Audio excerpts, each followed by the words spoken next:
Jeremy Frey, the Director of Strength and Conditioning at Missouri State University.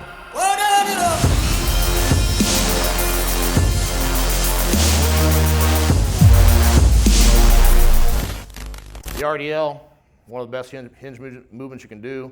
Always keep a neutral head. Typically when I'm teaching the RDL, initially I'll tell them to keep your head up, okay? Head up, chest up for the most part.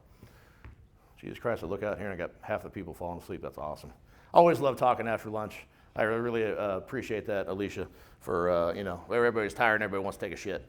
Anyway, Romanian deadlift, we want to keep a neutral head. Pack your shoulders, okay? Again, pack the shoulders is a part of a lot of this. You're going to hear that a lot, okay? It's all about proper body positioning, okay? Packing the shoulders, driving the hips back, keep the weight on the heels, flat on the feet.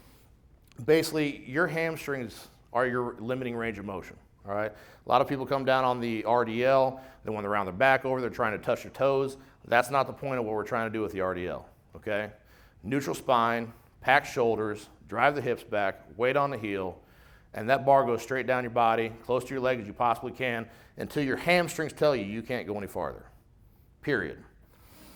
However we get to this position, I don't care. How people coach it, it doesn't matter, all right?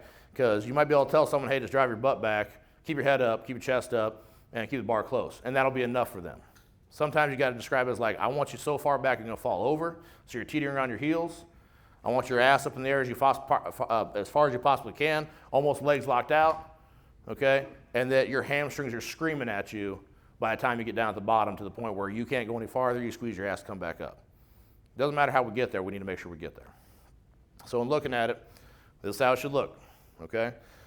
Hips are moving back. Every single part of this, when we hinge over, slight bend in the knee, drive the hips back. Literally drive the hips back, all right? You should be putting weight through the heel at this point in time. Why? If we're driving our hips back, anything that moves away from our center of gravity, just like the squat, anything that moves away from our center of gravity, it's going to be what takes the load, all right? So if your hips move back, it takes the load. Knees go forward, they take the load. It's a very simple concept, okay? Some reason people have a tough time with that.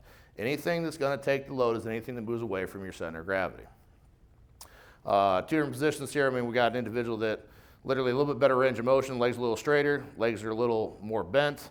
Again, it all just depends upon the individual, but for the most part, slight bend the knee, head up, chest up, pack the shoulders, drive the hips back, keep the weight on the heel, okay?